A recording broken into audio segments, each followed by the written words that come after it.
COVID-19, the whole thing was premeditated. It was murder. It was active terrorism. And let's not pretend like maybe there's a more complex explanation for, I don't know, the facts. And the facts are, for 58 years, the United States, the UK, in collaboration with researchers around the world, planned to use coronavirus to instill the most tyrannical reform of society that this generation has ever seen. It's just incredible when you start going through the dates. Throughout the 70s, going into the early 80s, what they found was that this crazy thing that they had labeled coronavirus was engineerable to all sorts of specification. And what's important about the vaccine that Pfizer patented in 1990, so when I hear somebody come along and tell me that they had Operation Warp Speed, that only took 30 years of failed trial after failed trial, which included as recently a series of publications that said coronavirus and the vaccine concept cannot coexist. It's so hard to believe that they left such a blatant paper trail. You know, we've spent the last 3 years going, no, they couldn't have really planned this, right? We wouldn't have governments in collusion with this. We wouldn't have like China in on it too, would we? Well, the answer is yeah, all of them were in on it. You finished that speech in the EU with some strong statements. Nature was hijacked. Science was hijacked. Morality was suspended. No more gain-of-function research. No more weaponization of nature. No more corporate patronage of science. Unless they assume 100% product liability. For every injury and every death that they maintain. Thank you very much. The audacity of the crime paralyzes us to go, holy shit. We are actually now living in a world where we know that 8 to 9 million people were murdered by the Allied governments. Murdered. And we're fine with that.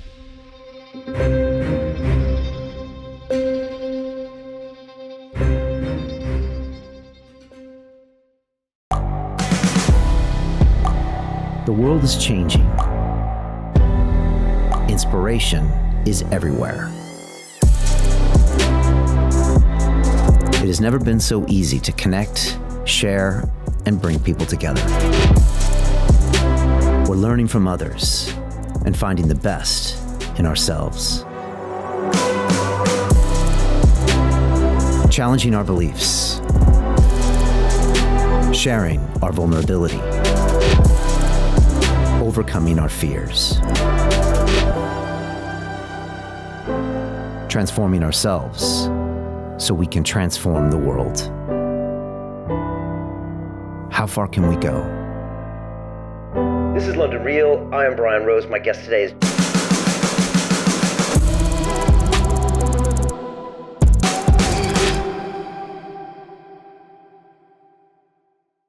This is London Real. I am Brian Rose. My guest today is Dr. David Martin, the American author, professor, and researcher. You are the founder and CEO of MCAM, which provides research and advice to over 160 countries regarding finance, patents, and trades. You were the central figure in the documentary film Plandemic 2, which we live streamed here on our Digital Freedom platform to over 2 million viewers, the largest live broadcast of a documentary film in history. In the movie, you expose the elaborate web of deception and lies by governments, corporations, and regulators that caused the COVID-19 pandemic. And you also appear in the latest installment, Plandemic 3, The Great Awakening.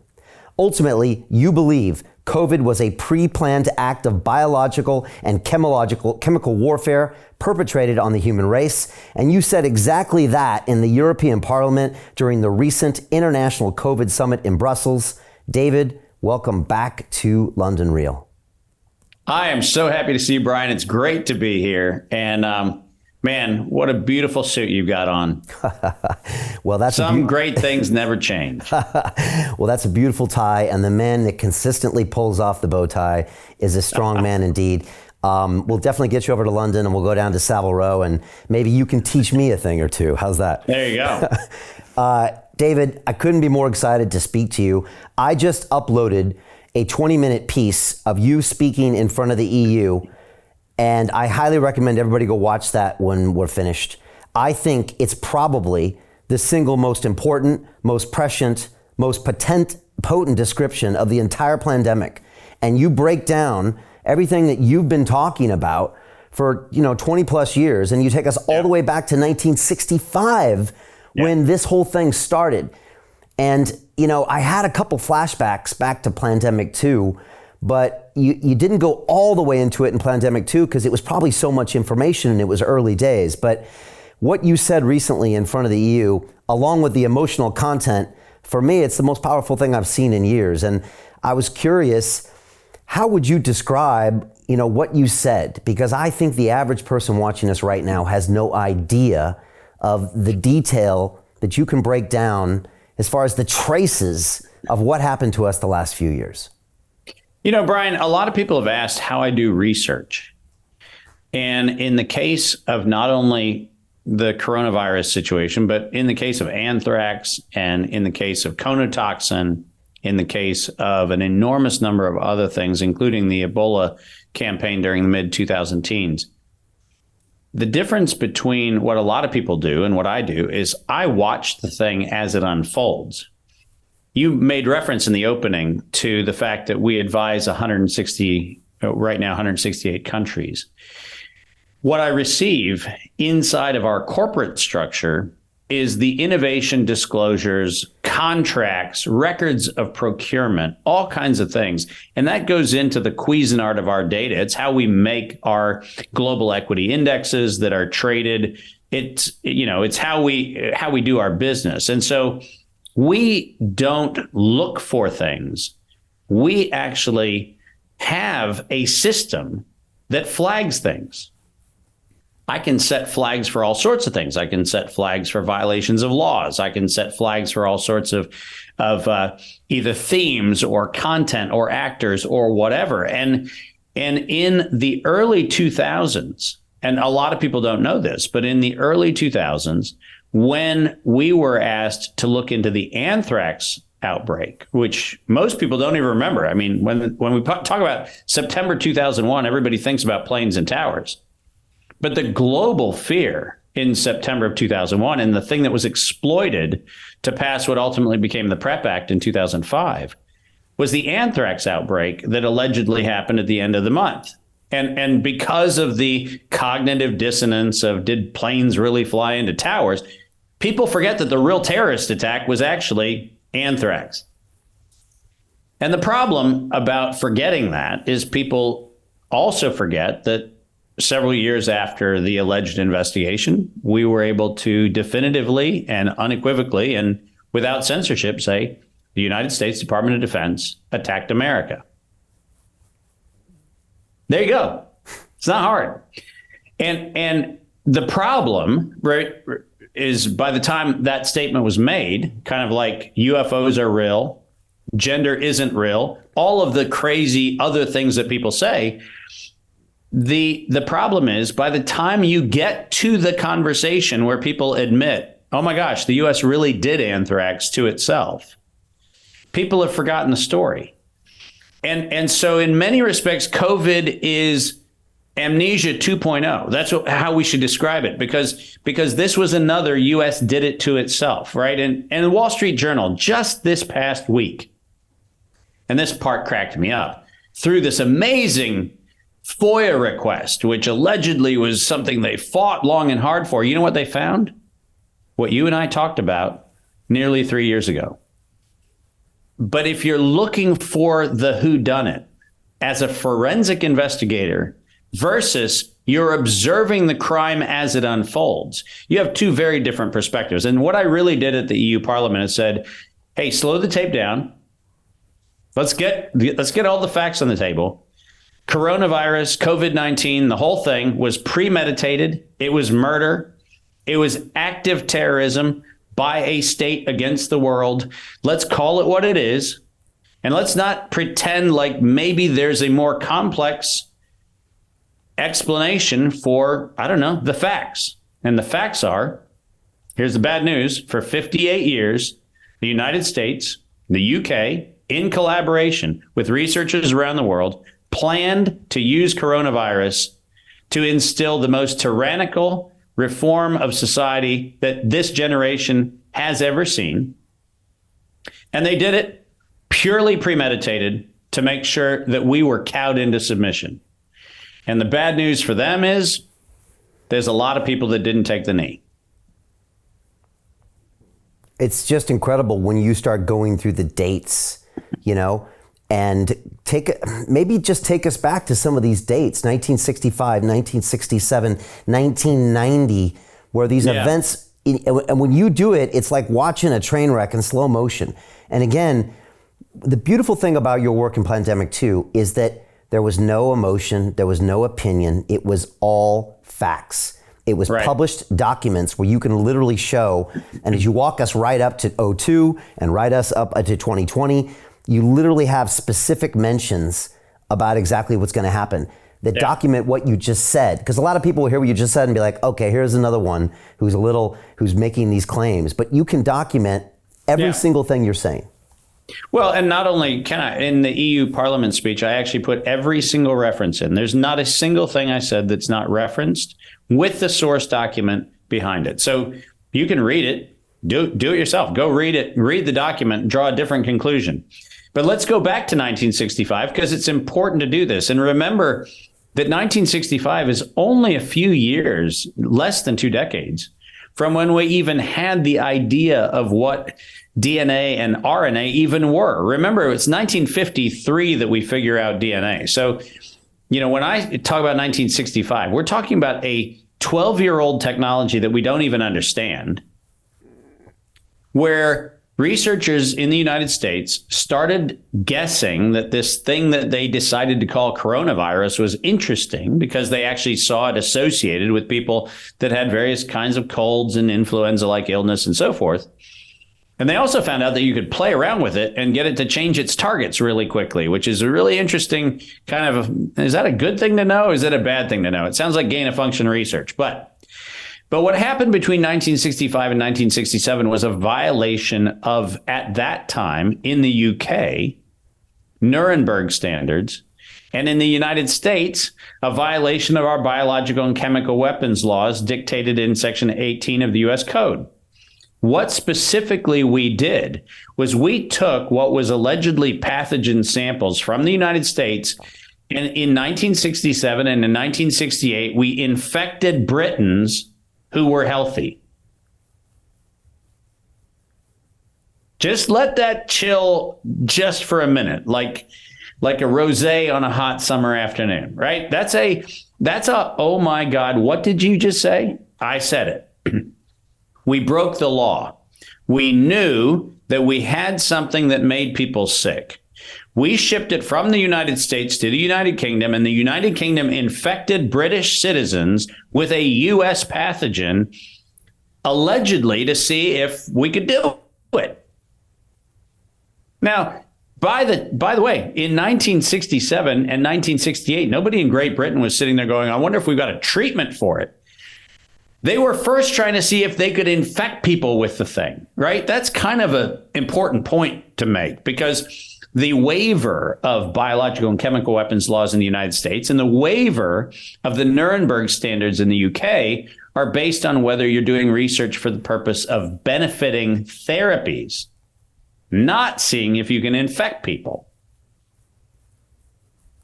And this is one of those little nuances that if anybody bothered to read the law, they'd go, oh my God, what he's saying is actually true. We can research for the purpose of treatment, but we cannot research for the purpose of going, what if we can take a biologic sample from the United States and make people in the UK sick? And that's 1967, 1968. That's not kind of, a couple weeks before COVID. That's before most of us were born. Not me, not you, but most of the people who are watching. This is before you. And what's important about that is if you go back and you look at the research, and this was primarily the United States and the UK, primarily, throughout the 70s, going into the early 80s, what they found was that this crazy thing that they had labeled coronavirus was engineerable to all sorts of specifications. You could make people sick. You could target different tissue. It was kind of a Darwin's grab bag of what you could do with the thing. And then in the 1980s, farmers, and specifically farmers of pigs And breeders of dogs started realizing that this coronavirus thing that they were talking about was associated with gastroenteritis in little baby pigs and little baby dogs. And so there was a move in the 80s to see if there was a way to come up with a vaccine. And in 1990, a company that none of us have ever heard of, might start with a P, might be followed by another consonant, but a company that allegedly was, a master of no expertise at all in coronavirus, decided to patent a vaccine. And what's important about the vaccine that Pfizer patented in 1990 was it was RNA for the spike protein. So when I hear somebody come along and tell me that they had Operation Warp Speed, this rapid discovery of the way we're going to inject people in 2020, I sit back and go, warp speed. That only took 30 years of failed trial after failed trial after failed trial, which included as recently as 2018, a series of publications that said coronavirus and the vaccine concept cannot coexist.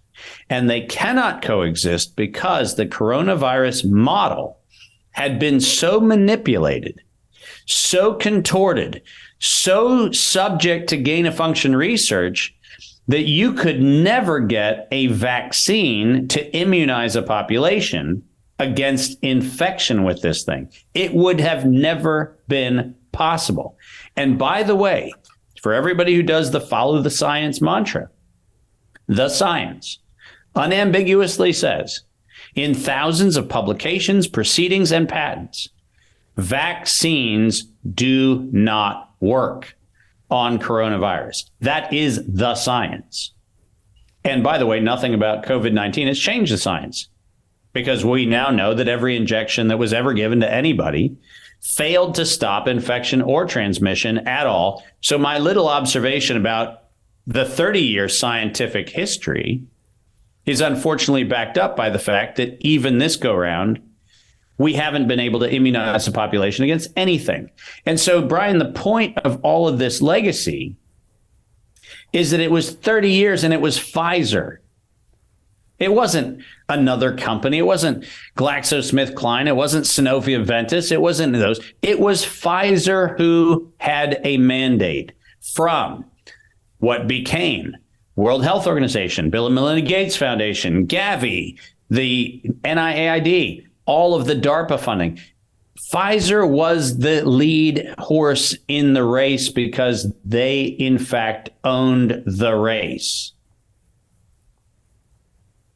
So is it a surprise that Pfizer is allegedly a dark horse in 2020 that comes out with this instantaneous ability to respond to something that they had 30 years of failed trials to produce and never once succeeded? These are things where, unfortunately, the evidence is self-evident. It's just mind-blowing, these facts. But it gets even better with your narrative. Walk me through, say, another 10 years, especially as we get up to 2002 and some of the stuff going on in Chapel Hill, because this story gets even more interesting. It's kind of like the Bible. It gets even more interesting. Yeah, well, so 1990, we find out that dogs and pigs still get sick. And in fact, when you inject them with the Pfizer vaccine, they die. So there's that problem. And it's really unfortunate, by the way, if a side effect of a thing that's supposed to make you healthy is death, it does feel a little awkward to try to pitch it as a solution. And not surprisingly, Anthony Fauci, because by this time, you'll recall, in the 1980s, he got the National Vaccine Injury, the National Childhood Vaccine Injury Act passed 1986 with President Reagan. And if we go back and look at what his dream was, in fact, he stated it, he misspoke on camera. He said invariably within his career, he meant inevitably, but invariably within his career, he was going to produce a universal vaccine. He was going to try to use HIV scare back in the 1980s to be the animating impulse to get the public to fall for a universal vaccine. And he thought, and researchers at the University of North Carolina, Chapel Hill verified, that you could take the coronavirus model and use it as a vaccine vector. Now, let me unpack what that means, because a lot of people don't know what that term means. Because of the nature of the product that we call the coronavirus, and I'm not going to get into is there or isn't there. What I'm saying is the object identified as coronavirus has a series of proteins on the outside of it, which actually connect with the cell. And that instructs the cell to allow the contents of that thing to actually get into the cell. Now, what makes that particularly interesting is that because it can be so precisely engineered, if you were going to deliver another agent, whether that other agent was a vaccine, whether that other agent was a therapeutic, if you were going to deliver another agent using this particle, the coronavirus model, as a way to deliver a thing was actually a plausible idea. So plausible that Anthony Fauci in the early 1990s figured out that he was going to use the coronavirus model as a vaccine for HIV. So in other words, you're going to take the coronavirus, put HIV in it, and that was going to be the vaccine. So that's a pretty dark thing I just said. I said it in a fairly light way, but it's a pretty terrifying thing when you hear what I just said. He was going to use coronavirus as the delivery agent for HIV. But there was a tiny problem. GlaxoSmithKline and others had this drug called AZT, which was being used to allegedly treat and really kill AIDS patients. And AZT had 7 years of patent life left on it. So what Anthony Fauci did was he actually decided to let the whole HIV vaccine thing go on ice for a little while the 7-year remaining patent life of AZT and the extortionary pricing that came with that patent came at the expense of the lives of AIDS patients. And what they did was from the late 1980s, technically, up until nearly 2000, right, 1999, they allowed AZT to run out its patent, extorting healthcare across the world, billions of dollars to kill AIDS patients. And then they decided to pick up the injection program at UNC Chapel Hill in 1999. And they funded a guy named Ralph Barrett and his collaborators at UNC Chapel Hill. And between 1999 and 2002, they developed what they called an infectious replication defective clone of coronavirus. Now, if you listen to what I said about the vaccine vector, now it makes sense, right? Why do you want an infectious replication defective? Well, infectious means you want the thing to make the cell sick and you want to introduce it, but you don't want it to then propagate like the other viral models do, which says that once inside your cell, you make more of them and then they go out and they infect other people. So this idea was to build a bullet that carried a bullet inside of it. Think about it as a bunker busting round in the military. You have a pre-charge that blasts the thing open, and then you have a secondary charge that does the lethal work, right? Same thing, just on a very small scale. So this was a bunker buster. Coronavirus was going to be the bullet that pierced the cell wall to drop the other toxin in. And in 2002, the University of North Carolina Chapel Hill patented the infectious replication defective clone of coronavirus and succeeded in making it target heart and lung tissue. Now, just let that chill for a moment again, right? Remember, we're talking about researchers that said, it's making dogs and pigs sick. Let's see if we can take that same thing and see if we can target the heart. Let's see if we can target the lungs. And if you had an outstanding question in your mind, like, are these good people just misguided? Listen to this sentence one more time. Target the heart. Target the lungs. Does that sound like the place where you'd set an immunologic target? Does it sound like you'd want to go ahead and make sure that vascular tissue and respiratory tissue are your primary target? I don't know about you, Brian, but the beating of my heart and the breathing of my lungs is something that I kind of want to leave pretty unmessed with. But that's not what they did. They actually targeted the heart and the lungs, and they filed the patent on it in 2002. And what makes that particularly important is we did not have SARS 1.0. Forget 2.0. We did not have the SARS outbreak in 2003 until we had already built the bullet and started shooting it. We never had SARS. There was no such thing as COVID-1 or COVID-2. We never had those things. We had a weapon that was dispensed in a population. That's what we had. And by 2003, when the world was allegedly going to fall into the throes of all the pharmaceutical companies that were going to come up with vaccines, which, by the way, 2003, this is important. And every fact checker has tried to disprove this. And unfortunately, the facts are as they have been stated. In April of 2003, the CDC filed a patent on what they called SARS coronavirus isolated from humans. It took them 4 years to get that patent issued. It took them bribing the patent office to get it issued after the patent examiners twice rejected it as an illegal patent. All of the things I said in Plandemic 2, all of the things that are absolutely documented, and all of the things that fact checkers, which, by the way, is the only fact they checked out of Plandemic 2, got wrong. Because the facts are, if you go to the United States Patent Office record right now, you can see that everything I said is absolutely true, and the original documents are absolutely there, as we put in the movie. But here's the point. 2 days after the CDC filed their patent, not got it, filed it. 2 days later, a company called Sequoia Pharmaceuticals, company that none of us have ever heard of, nobody saw the funding for it, nobody's seen anything about it. 2 days after the CDC filed a patent on allegedly discovering the gene for SARS and the entire DNA sequence that actually was the underlying alleged coronavirus isolated from humans, 2 days later, the vaccine patent was filed on SARS.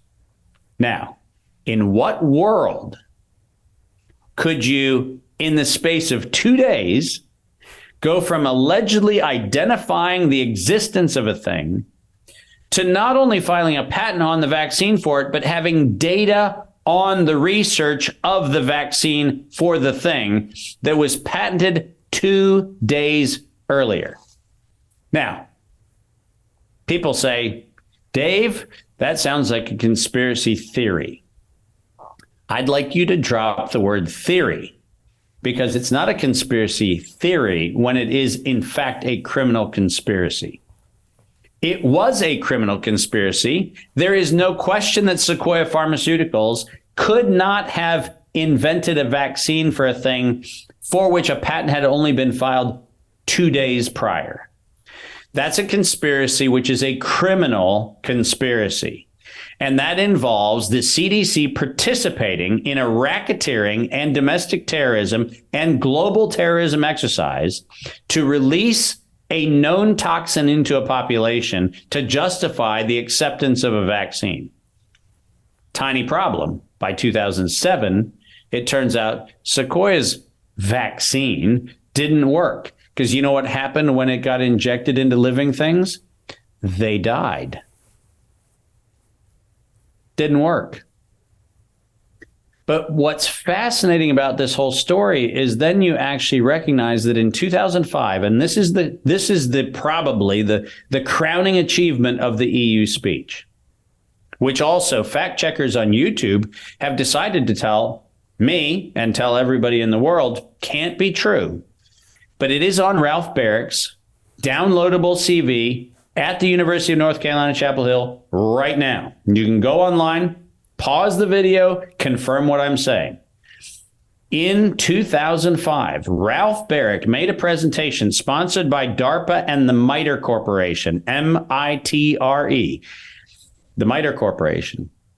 And in that presentation, his title of his presentation was Biohacking a Coronavirus as an Enabling Technology for Biowarfare. Now, I've been told that I'm misunderstanding, that he was really talking about coming up with treatments for a thing. Brian, I don't know for you. I don't know if the average UK listener or viewer has a hard time understanding the English language, but let me unpack something. If it was treatments for coronavirus, I wouldn't have an argument.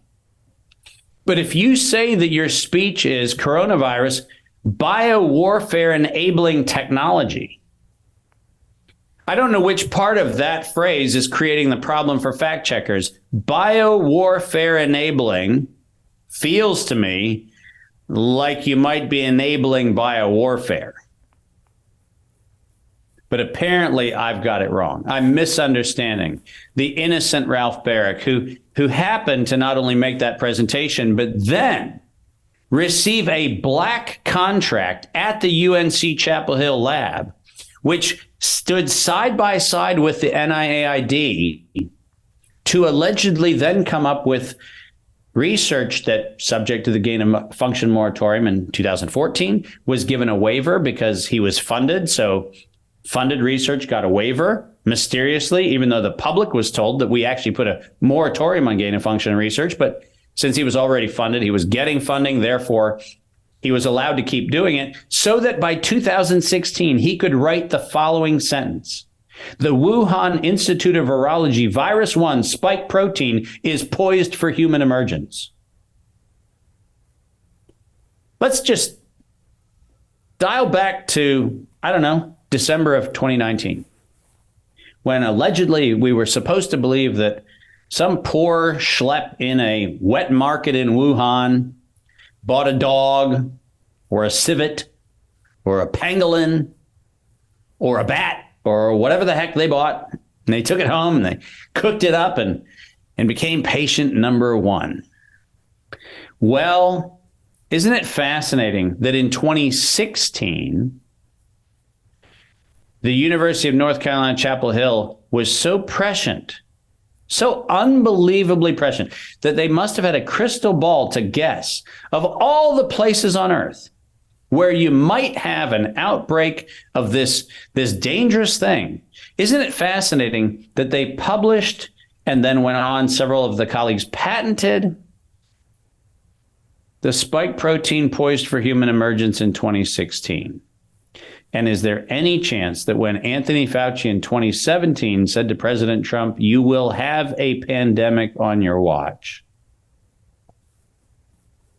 is there any chance that he might have known you were going to have a pandemic on your watch? Right? People sit there, and this is the part where I know it's a big word, but parsimonious is a good word to look at right now. Sometimes the simplest explanation is the explanation. You know, we've spent the last 3 years going, no, seriously, that couldn't have, they couldn't have really planned this, right? We wouldn't have governments in collusion with this. We wouldn't have the UK and Canada and Saudi Arabia and you know, Austria and the US. We wouldn't have them all working together on this, would we? And we wouldn't have like China in on it too, would we? Well, the answer is yeah. All of them were in on it. And every single document proves that this is not an oops, something escaped a lab. Never was and never will be. This was the United States government funding in the United States and in China the weaponization of the spike protein associated with coronavirus for the desecration of humanity and for the disruption and ultimately the desecration of our liberties. That's what it was, period. It's just so hard to believe. And it's so hard to believe that they left such a blatant paper trail. I mean, you're literally quoting these specific words, intentional release, and it's there in paper. I mean, the mafia covered up better than this. I mean, most criminals cover up much better than this, probably because they worry about being prosecuted. I mean, do you ever think about this? I think this is poor. Yeah, and I think, Brian, you're spot on to something. And I want to remind everybody that Plato figured this out a long time ago. He said that there is a time in civilization. He used the term temple robbers and grave robbers and other things. We don't have temple robbers anymore. We have tyrants that are called presidents and prime ministers. But it's the same thing. But one of the points he made, and I think this is really important for us to discuss as a humanity, is that you're familiar with serial killers, right? Somebody kills somebody, that's murder. Somebody kills a couple people, you go, wow, that's a mass shooting. There are definitely Americans. And then you get to, I don't know, 10 or 15. At some point, you get to the number of deaths and you start going, I'm not outraged about this anymore. I'm fascinated with it. And sociopaths and serial killers do something almost universally, which is at some point, they start leaving totems behind, right? They leave a little flower, or they leave a little note, or they leave something that taunts the rest of the world, because they're getting off on this idea that they're smarter than. And I would say that coronavirus certainly since 1967 has been that. It has been sociopaths who say, I wonder if we can get away with it. And that's the first murder. And then we got away with it. Wonder if we could get away with a bigger thing.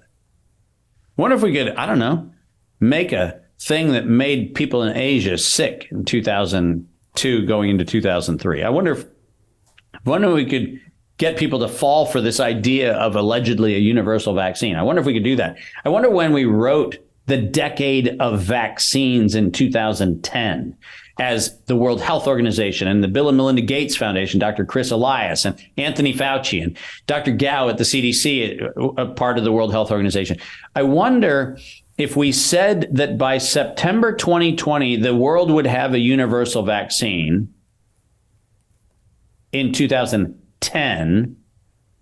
And then when we recited that to get the world to accept a universal vaccine, the same authors in September of 2019 said that to create the sense of urgency, we would have an accidental or an intentional release of a respiratory pathogen. I wonder if the same authors writing the same mandate, published by the same organization across a decade, I wonder if they could possibly be serious when they say, we will conduct a global experiment with the accidental or intentional release of a respiratory pathogen. And by the way, the image that they have on the page of that is a coronavirus picture. I wonder if that might be the explanation for why COVID-19 happened. And I've been told that I'm reading into something. I'm not reading into anything. I'm reading the thing.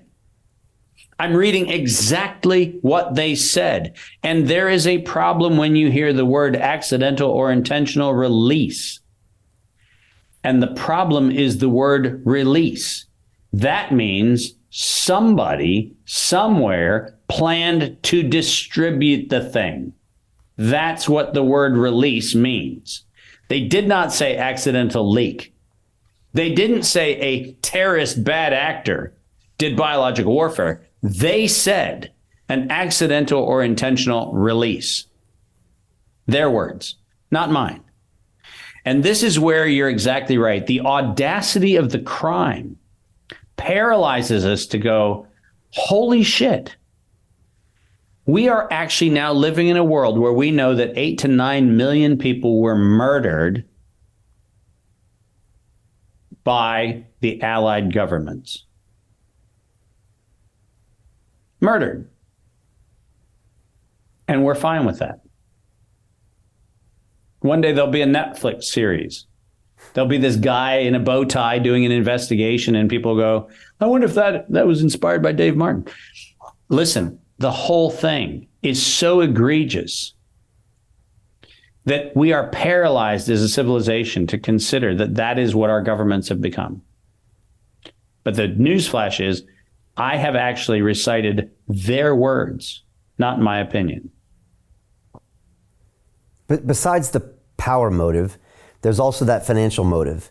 And you said something in that EU speech that was something you also emphasized, in the fact that they were saying that in order to get I think it was the investors' attention, You would have to get the media to propagate this to get the public to ultimately uptake the vaccine. I might be paraphrasing, but you know, I'm morally obligated to quote Peter Daszak when people ask me this question, because if you're going to listen to the admission of the crime, it's best to get it straight from the criminal. And in late 2014, published in February of 2015, for all the fact checkers who want to fact check the statement, Peter Daszak at the National Academy of Sciences made the following statement, and I am reading it directly from his paper. Until an infectious disease crisis is very real, present, and at an emergency threshold, it is often largely ignored. To sustain the funding base beyond the crisis, we need to increase the public's understanding for the need for medical countermeasures such as a pan-coronavirus vaccine. A key driver is the media, and the economics will follow the hype. We need to use that hype to our advantage to get to the real issues. Investors will respond if they see profit at the end of the process. By the way, that is evidence in any crown court in the world. That is premeditated murder. That is premeditated international terrorism. And it is financial racketeering in every civilized country on earth. And to date, there is not a single prosecutor who has used the admission of the crime to prosecute the crime. Nowhere. Not in Australia, not in Canada, not in the UK, nowhere in the EU. No one has used the admission of the criminal as the basis for criminal prosecution. Which part of investors will respond if they see profit at the end of the process sounds to you like Johns Hopkins bullshit cover story of public health? And the answer is, it never was about public health. It was always about the money. And not surprisingly, the Event 201 in October of 2019, preceding the alleged outbreak of coronavirus by 2 months, was funded not by the Bill and Melinda Gates Foundation, not by the World Economic Forum, and not by Johns Hopkins University, even though their logos were listed as sponsors. The actual funding for that program was done by Dustin Moskowitz, who was Zuckerberg's co-founder of Facebook. So is it any wonder that Facebook was in on the shutting down of this message from the outset? Because the guy who wrote the check for the domestic terrorism was a co-founder of Facebook. And we don't ever hear his name. Conveniently. You can't find, except my rants, you can't find his name mentioned anywhere. Except for the fact that Open Philanthropy, his equivalent of the Gates Foundation, was the check writer that actually put this whole snowball in motion. Event 201 is another audacious move, which is, again, hard to even comprehend that you would stage something like that publicly, full well knowing that there was only a matter of time before this happened. Again, that is... 2 months. Yeah. 2 months. And ultimately, this then comes down to what we've witnessed of this, $100 billion, $200 billion payday that a lot of these actors now benefit from. So it looks like, and I think we used to play these games a little bit on Wall Street, where in a long enough timeline, if you introduce all these random issues and volatility, and then have all these solutions, as in financial products, then it's going to make a lot of money. Now, the exact details of when it happens or how it plays out, and maybe it's probability weighted, like you said, maybe Fauci had to wait and ride out the AZT and then it was going to come. But in a long enough timeline, everybody gets paid. Is that what's happening here? Well, there's no question. I mean, remember that Pfizer had no economic interest in an animal vaccine for coronavirus, right? That was not That was not interesting, which means that the high probability is that they were just a stooge. And the wink, wink, nod, nod is, hey, do this for us, set the process in motion. And when it comes around to continue watching the rest of the episode for free, visit our website, londonreal.tv, or click the link in the description below.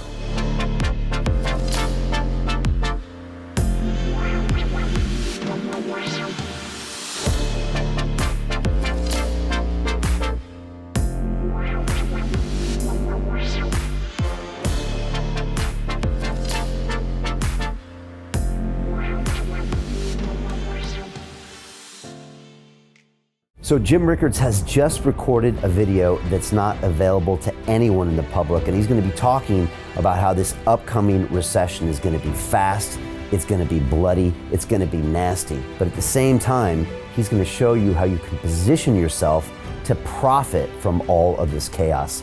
Now, we've made this video only available to our viewers. Go to londonreal.tv/Jim. Watch that immediately. I can't say enough good things about Jim Rickards. He understands the global economic system better than any guest I've ever had on London Real. His predictions are almost uncannily true, and you can learn how to profit from his vision, from his expertise, and his understanding of economics. So go to londonreal.tv/Jim or click the link below. It's an excellent, excellent look on what's going to happen in the future and how you can position yourself to profit from that. Jim is one of the best in the business, one of my favorite guests on London Real. And he's very, very good at predicting the future and showing us all to profit from it. So click the link, and I hope you enjoy. Hey, it's Brian Rose, founder of the DeFi Academy. I've told you my 4-week crypto bootcamp is amazing, but don't take my word for it. This is what my students are saying. The DeFi Academy was an amazing experience for me. It took me totally out of my comfort zone. In this course, I was challenged, I was held accountable, and pushed to do things that honestly weren't always easy. It's been phenomenal, and I can't believe we're already up on our 4 weeks. It has flown by. Going through this DeFi accelerator by far was one of the best courses I've taken. You do this course, you really get into the nitty-gritty of the activities that will make you comfortable with decentralized finance. Thank you so much to Brian and everyone at London Real and the DeFi Academy for even putting together an amazing course like this. Anybody else that wants to do it, please sign up. It is well worth the money.